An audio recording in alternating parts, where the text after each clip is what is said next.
할렐루야. 오늘은 웨스터민스터 대요리 문답 185문입니다.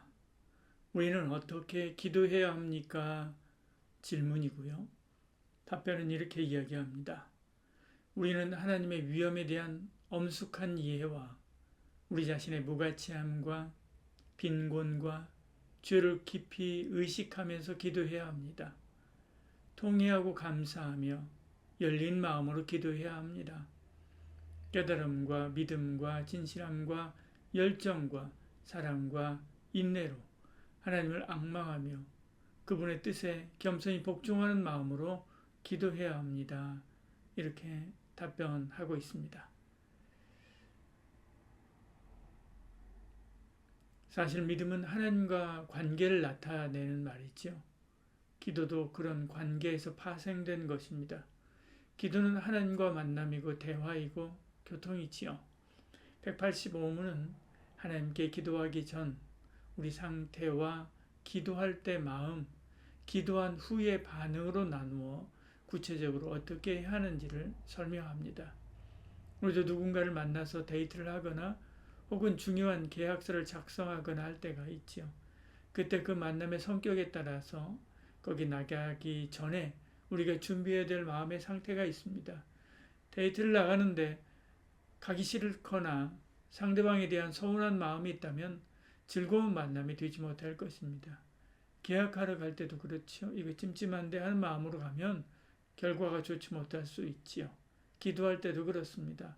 기도하기 전에 우리가 가져야 할 마음은 이런 것이지요. 답변 첫머리가 이렇게 이야기합니다. 우리는 하나님의 위엄에 대한 엄숙한 이해와 우리 자신의 무가치함과 빈곤과 죄를 깊이 의식하면서 기도해야 됩니다. 첫 번째 문장은 기도하기 전에 우리의 상태를 말합니다. 하나님의 위엄, 자신의 무가치함, 빈곤, 죄가 나옵니다. 하나하나 보겠습니다. 하나님의 위엄. 히브리서는 이 마음을 이렇게 표현했습니다. 히브리서 12장 28절 29절에요. 우리가 흔들리지 않는 나라를 받았은즉 은혜를 받자. 이로 말미암아 경건함과 두려움으로 하나님을 기쁘시게 섬길지니 우리 하나님은 소멸하는 불이심이라 말씀하죠. 경건함과 두려움으로 하나님을 기쁘게 섬기라 라고 말씀하죠. 이것이 하나님의 위엄에 대한 우리의 이해여야 합니다. 하나님은 이 피조 세계 위에 계신 분입니다. 절대적이고 영원하신 분이죠. 이런 인식 없이 그저 좋으신 하나님, 친구, 인간보다 좀 더 나은 어떤 존재로 보면 하나님을 업신여기는 것이지요. 하나님은 심판주로 소멸한 불이시며 창조주로 우리를 지으신 생명의 불이십니다. 그 거룩하심과 위대하심 앞에 우리는 잠잠해야 되는 거죠. 욥이 땅과 하늘 온 우주의 기초를 놓고 세우신 하나님을 만나고 나서 잠잠해진 것처럼 우리도 잠잠하고 그분의 처분만 바란다는 마음으로 하나님 앞에 나가야 되는 거죠. 자신의 무가치함. 우리가 누군가에게 큰 소리를 칠 때 그럴 자격이 있다고 생각하기 때문에 그렇습니다. 이것을 기도에 적용시켜 볼 때 우리가 하나님께 뭔가를 요구할 자격이 있을까요? 없죠. 하나님도 우리의 기도에 귀를 기울이고 응답할 의무가 없습니다. 그런데도 하나님은 우리의 기도를 들어주시죠. 그러니까 은혜입니다. 그래서 은혜의 보좌 앞에 나간다라고 말하는 거죠. 우리 믿음의 조상 아브라함은 하나님 앞에 나갈 때 나는 티끌이나 재와 같지만 감히 죽게 하렵니다. 이런 고백을 했습니다. 기도하는 자에게는 이런 자세가 필요합니다. 그런데 이 은혜가 계속되니까 무슨 권리나 되는 것처럼 방자히 행할 때가 있지요. 심지어 제 기도 안 들어주시면 하나님 손해잖아요 라고 말하기까지 합니다. 우리는 하나님 앞에 뭔가를 부탁할 자격이 없습니다. 그 보좌 앞에 나갈 자격도 없지요. 이것을 알고 머리를 조아리며 나아가는 것이 기도입니다. 빈곤은 부족하다는 말이지요. 나의 빈곤, 나의 부족함을 알아야 됩니다. 곧 나의 필요가 무엇인지 알아야 된다는 거지요.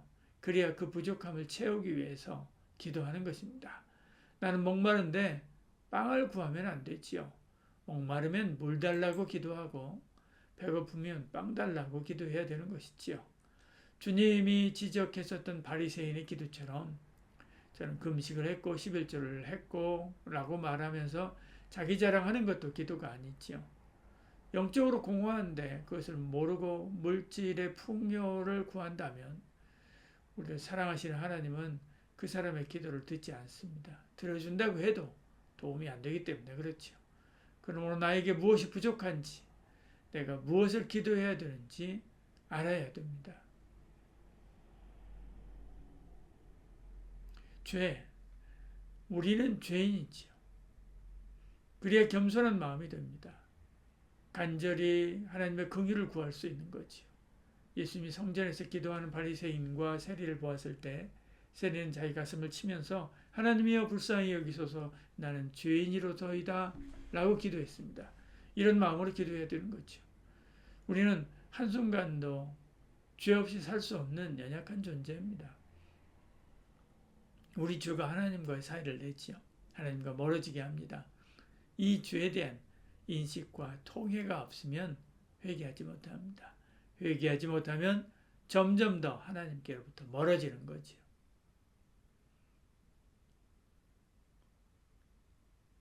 답변 이어서요. 통회하고 감사하는 열린 마음으로 기도해야 됩니다. 이렇게 하나님께서 기뻐하시는 마음 자세로 기도를 시작했지만 기도하는 중에는 하나님께서 기뻐하는 마음이어야 하지요. 여기도 세 가지 마음을 이야기합니다. 회개하는 마음, 감사하는 마음, 그리고 열린 마음이지요. 첫 번째 회개하는 마음입니다.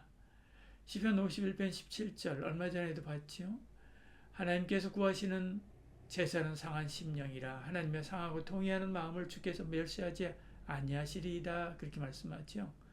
다윗은 하나님께 나가 기도하면서 하나님은 통회하는 마음을 멸시하지 않는다라고 했습니다. 자기 죄에 대한 깊이 있는 인식이 깊이 있는 회개를 하게 하는 거죠. 이 깊이 있는 회개가 하나님과 우리 사이를 더 긴밀하고 가깝게 하는 것입니다. 이렇게 하나님과 가까이 함이 복이지요.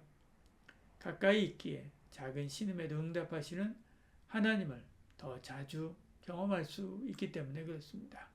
그러므로 늘 회개하는 마음으로 기도해야 합니다. 그때 그를 불쌍히 여기십니다. 감사하는 마음이 있어야 되죠. 하나님께서 우리에게 베푸신 은혜가 매우 크기 때문에 그렇습니다. 이 큰 은혜에 감사하는 마음이 없다면 지금 드리는 기도도 들어줄 필요가 없지요.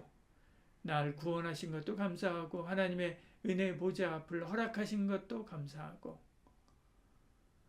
이전에 수많은 기도를 들어주시고 응답하심도 감사하고 지금 이 기도도 결국 응답하여 주실 것에도 미리 감사하며 나가야 되는 것입니다. 열린 마음으로 기도해야 됩니다. 하나님의 도움을 간절히 바라는 마음이 있지요. 하나님께 도와주셔도 그만, 도와주지 않으셔도 그만이라고 하는 자세는 바람직하지 않습니다. 하나님께서 어떤 말씀을 하시든 순종하겠다라고 하는 자세를 가져야 되죠. 내 뜻대로 허락하지 않아도 순종하고 내 뜻과 반대로 응답하셔도 순종하고 응답이 더디어도 감사하는 것입니다. 이런 열린 마음이 없이 기도하면 하나님께서 풍성한 응답을 허락했어도 그것을 알아차리지 못할 수 있습니다. 내 뜻과 다른 응답과 길로 인도할 때 응답이라고 생각하지 않기 때문에 그렇죠. 무엇이든 말씀하옵소서라고 하는 마음으로 기도해야 됩니다.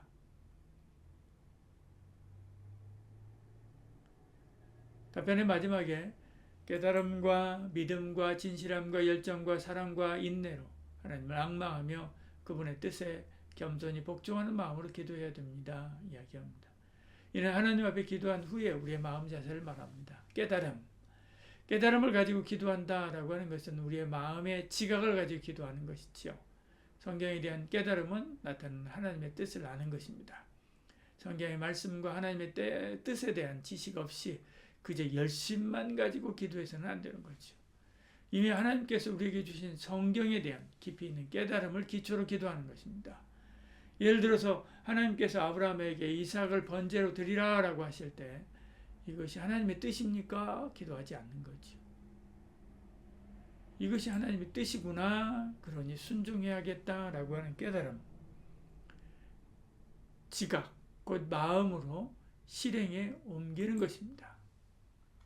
성경에 원수를 사랑하라 라고 하셨다면 그 깨달음 위에 어떻게 원수를 사랑할까요? 혹은 원수를 사랑할 믿음을 주세요. 이렇게 기도해야 되는 것이지 저 원수를 어떻게 해야 하는가요? 라고 기도해서는 안 된다는 거죠.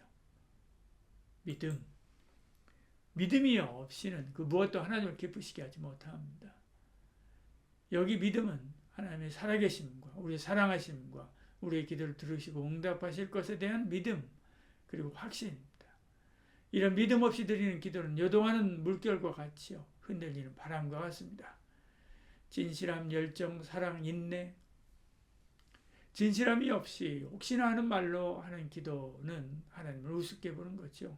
응답해도 이에 대한 감사가 없습니다. 그러니 응답도 없지요. 열정이 없다면 끝까지 기도하지 못합니다. 기도 아니면 안 된다라고 하는 마음으로 간절히 나가야 되는 거죠. 응답 되어도 그만 안 되어도 그만이라고 생각할 만큼 열정이 없다면 하나님도 거기 응답하실 이유가 없지요. 인내가 없다면 역시 끝까지 기도하지 못합니다. 밭에 작물도 심어놓고 기다리는 시간이 있습니다. 오늘 심고 내일 열매 맺지 않는다고 불평하지 않습니다. 상추는 한 달이면 먹을 수 있지만 배추는 석 달을 지나야 되고 벼는 5달, 6달 걸립니다. 이처럼 어떤 기도는 한 달이면 응답이 되지만 어떤 기도는 10년, 20년 걸리기도 합니다. 심지어 자기 다음 세대로 넘어가거나 몇백 년 걸리는 응답도 있습니다.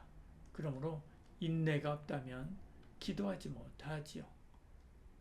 복종, 응답의 시기와 방법은 다 하나님의 주권입니다. 그러면 어떤 방법으로 어떻게 응답하시든 아멘하며 순종으로 받아야 되는 거죠.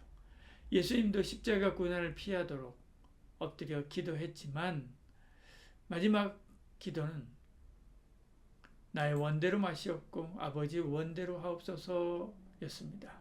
이것이 기도하는 사람의 바른 자세지요. 기도하겠습니다. 주님, 우리 기도는 자리에 앉아 입술을 열면서 시작하는 것이 아니라 하나님에 대한 엄숙한 이해와 나의 부족함에 대한 의식으로부터 시작된다고 했습니다. 우리 기도의 끝도 하나님의 응답이 임함이 아니라 그 뜻에 복종하고 순종하며 감사함으로 주를 높이는 것임을 배웠습니다. 우리 모든 믿음 생활이 기도가 되도록 진실과 사랑의 삶을 살게 하여 주시옵소서. 예수님의 이름으로 기도드리옵나이다. 아멘.